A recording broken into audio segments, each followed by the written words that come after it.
এখন আমরা দেখব নিউটনের দ্বিতীয় সূত্র। নিউটনের দ্বিতীয় সূত্র পড়ার আগে তোমাদের বইয়ে যে সংজ্ঞাটা দেওয়া আছে সেটা আমরা দেখে নিই।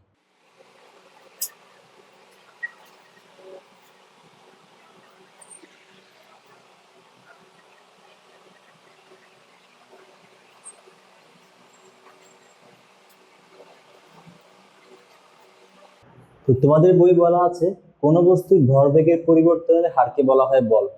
তো এই সংজ্ঞাটা আসলে তেমনটা সঠিক না। তো আসল সংজ্ঞাটা কি, আসলে কোনটা সঠিক হওয়া উচিত সেটা আমরা একটু পরে দেখব। তার আগে চলো আমরা নিউটনের দ্বিতীয় সূত্রটা ভালো করে একটু অবজার্ভ করি।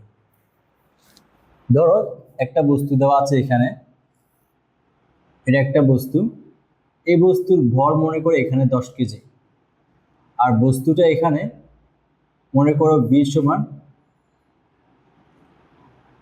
10 মিটার পার সেকেন্ড বেগে চলছে। তো এই বস্তুর ভরবেগ কত হবে? তাহলে ইনিশিয়াল ভরবেগ হবে m ইন্টু v।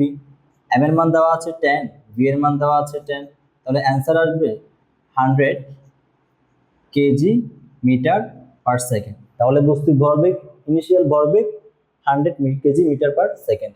এখন এই বস্তুর উপরে তুমি বল প্রয়োগ করেছো, তো তুমি যদি বল প্রয়োগ করো বস্তুর বেগটা বেড়ে যাবে। যেহেতু বস্তু এদিকে যাচ্ছে, তুমি এদিকে বল প্রয়োগ করেছো, বস্তুর ভর বেড়ে যাবে, সরি বস্তুর বেগটা বেড়ে যাবে। তো ধরো বস্তুর বেগটা বেড়ে এখানে তোমার কাছে কত হয়েছে, তো মনে করো বস্তুর বেগটা বেড়ে তোমার কাছে 20 মিটার পার সেকেন্ড হয়েছে, আর বস্তুর ভর তো আগের মতোই 10 কেজি। তো এই ক্ষেত্রে বস্তুর ভরবেগটা কত হবে? তাহলে পি ফাইনাল হবে m ইন্টু ভি। m এর মান হচ্ছে এখানে 10 আর v এর মান হচ্ছে 20, তাহলে অ্যান্সার আসবে 200 কেজি মিটার পার সেকেন্ড। একটা জিনিস লক্ষ্য করে দেখো যে এই বস্তুর উপরে বল প্রয়োগ করার কারণে বস্তুর ভরবেগটা কি হয়েছে? পরিবর্তন হয়েছে।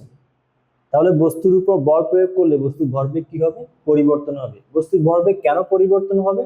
কারণ যদি কোনো বস্তুর উপর আমরা বল প্রয়োগ করি তাহলে বস্তুর বেগটা পরিবর্তন হবে। কারণ হচ্ছে কোনো বস্তুর উপর বল প্রয়োগ করলে বস্তুর মধ্যে ত্বরণ আসে, আর ত্বরণ আসে মানে বস্তুর বেগটা চেঞ্জ হয়। যদি বস্তুর বেগ চেঞ্জ হয়ে যায় তাহলে ভরবেগ চেঞ্জ হয়ে যাবে। তাহলে কোনো বস্তুর উপর বল প্রয়োগ করলে কি হবে? বস্তুর ভরবেগটা চেঞ্জ হয়ে যাবে। এখন তোমাদের বইয়ের সংজ্ঞাটা আসলে রং কেন সেটা দেখো। ধরো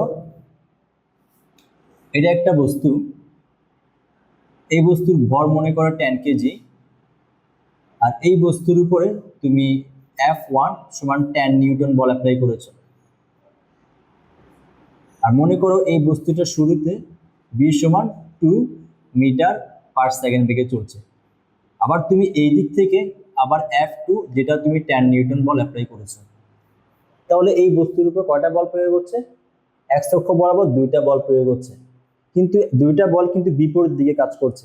যদি দুটা বল বিপরীত দিকে কাজ করে, যে এটা হচ্ছে বস্তু, তুমি এদিক থেকে 10 নিউটন দিচ্ছ, এদিক থেকে 10 নিউটন দিচ্ছ, তাহলে বস্তুর উপর কোনো নেট বল আছে? কার্যকরী বল বস্তুর উপর শূন্য হবে। যদি কার্যকরী বল বস্তুর উপর শূন্য হয় তাহলে বস্তুর বেগ বাড়বে? এই ক্ষেত্রে তো বস্তুর বেগ বাড়বে না, কারণ এখানে বস্তুর বেগ বাড়ার জন্য যে কার্যকরী বল দরকার সেটা সেখানে নাই। যেহেতু এখানে কার্যকরী বল শূন্য, অর্থাৎ এখানের মধ্যে এফ নেট শূন্য। এফ নেটকে আমরা বলি মোট বল বা কার্যকরী বল। তো এখানে কার্যকরী বল শূন্য। যদি কার্যকরী বল শূন্য হয় তাহলে এখানে কোনো ত্বরণ হবে? ত্বরণটা এখানে শূন্য হবে। যেহেতু ত্বরণ শূন্য তাহলে বস্তু কিভাবে চলছে? বস্তু সমবেগে চলছে। তো সমবেগে চলছে মানে বস্তু এখন যা আছে 10 সেকেন্ড 10 ঘন্টা পরে বস্তুর বেগ কি থাকবে? একই থাকবে।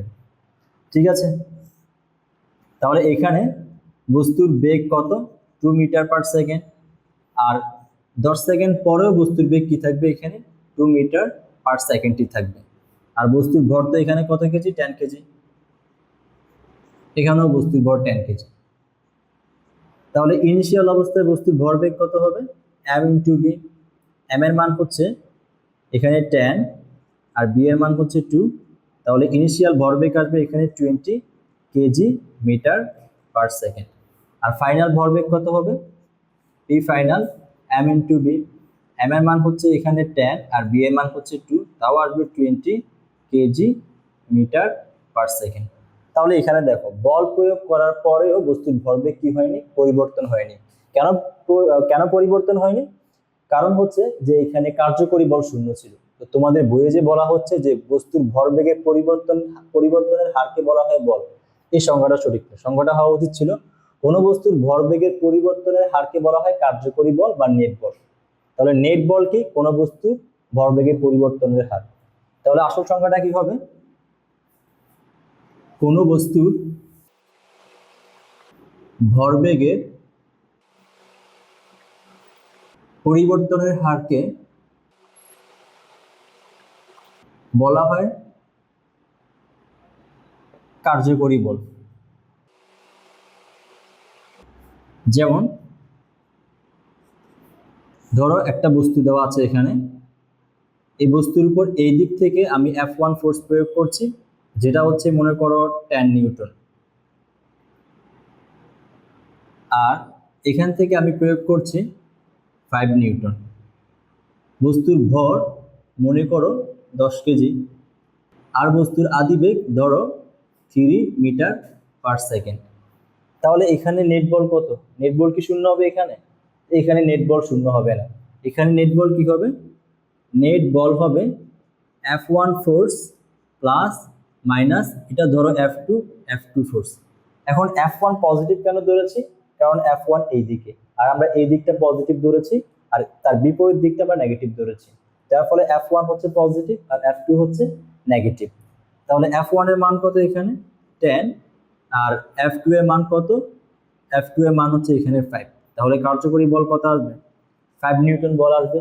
তাহলে এই বস্তুর উপর অবশ্যই একটা কার্যকরী বল আছে। যেহেতু কার্যকরী বল আছে, বস্তুর মধ্যে ত্বরণ আসবে, আর যদি ত্বরণ আসে বস্তুর বেগটা চেঞ্জ হবে।